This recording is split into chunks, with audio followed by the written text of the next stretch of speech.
Hi everyone, this is Johnnyonoes and I'm playing Starbound version 1.0, and in this Let's Learn episode we're going to revisit this vehicle elevator, which we've made two alterations to it that make it a lot better.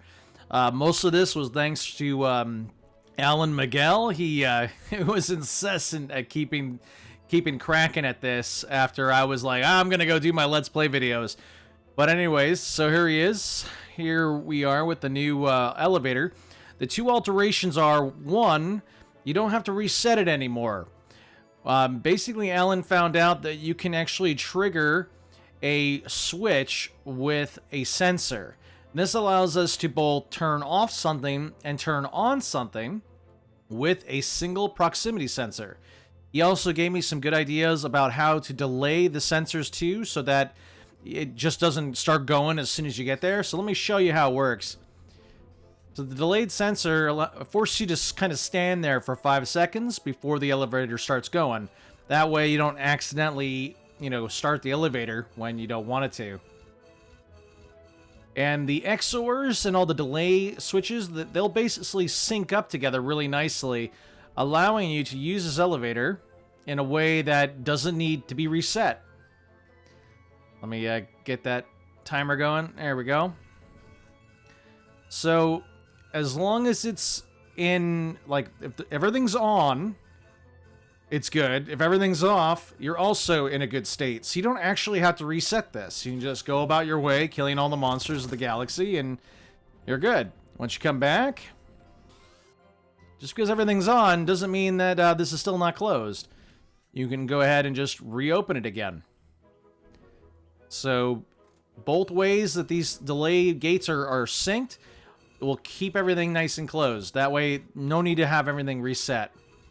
So let me go into more detail on what has changed. Let's get out of this guy.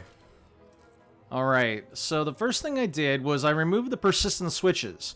This allowed, a single sensor to go ahead and open and close these chains of delay gates. So the delay gates are there to help control the flow of these trapdoors of opening and closing.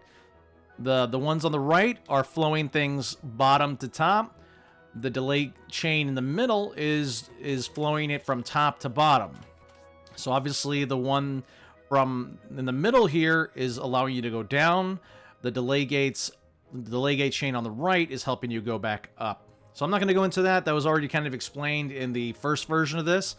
But right here, just replacing the persistent switch with a regular switch really helps. So as long as you just pass a bit of power to the switch, it'll flip it from on to off, allowing you to just easily change things without having to chain these two persistent switches together. Before we had wires going all the way across. Now it's really simplified and contained in its own little area. Now the delayed, sorry, let me get up there. Whoop. And boom. So the delayed sensor is pretty easy once you understand what's going on. First off, the sensor is heading itself into a NOT gate here. That will then go ahead and connect itself to a timer gate here. So basically what's happening is this timer gate is on all of the time. As soon as this is connected to another NOT gate and then connected to where we don't want power to be going to, it allows you to have the timer run down before it actually sends power to this NOT gate, or to actually stop giving power to the NOT gate. The NOT gate is basically blocking the power that's coming from this timer here. Let me get rid of the wires so it's a little bit easier to see. So you've got a sensor that's passing nothing to a NOT gate. The NOT gate, because it's not getting powered, sends power to the timer, and because it's a constant amount of power, it's constantly staying at 5 seconds, which means it's powered and sending power to the next thing it's connected to, which is another NOT gate, and because the NOT gate is powered, it is not sending power over here.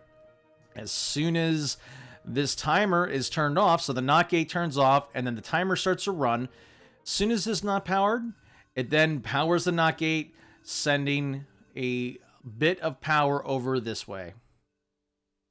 That's how the delayed sensor works. All right, folks, so this is Johnnyonoes, and I got to tell you, Allen Miquel did a great deal of work on this to get me kind of a little kick in the butt to refine this this elevator a little bit more. But yeah, we're able to get something that's a lot more simple. Still has a ton of gates to be able to control the flow up and down. I spent a lot of time trying to figure out if there was a way to like reduce the number of delay gates. But if you're really trying to control the flow of these trapdoors from opening and closing, unfortunately, it's the only way to do it. The other way to do it is maybe do one set of gates per 3 levels or 4 levels. But it really depends on kind of what you're working with here. Definitely by using the bigger airlocks, they're a lot thicker, so they take up a lot more cells. That may help you reduce the amount of gates, but yeah, this is our vehicle elevator version 2, and it works out pretty nice. Now, one thing I'm going to warn you about, and I'll go ahead and demonstrate it right now, is that this elevator works fantastic for vehicles. But if you try to use this on your own with just the player, these trapdoors will not push a player up. It will merely envelop the player in blocks. So I'll show you that right here so that you know not to use this. Oh, it actually kind of pushed me to the side. That's not too bad. But now I'm pretty much trapped because I can't get away from...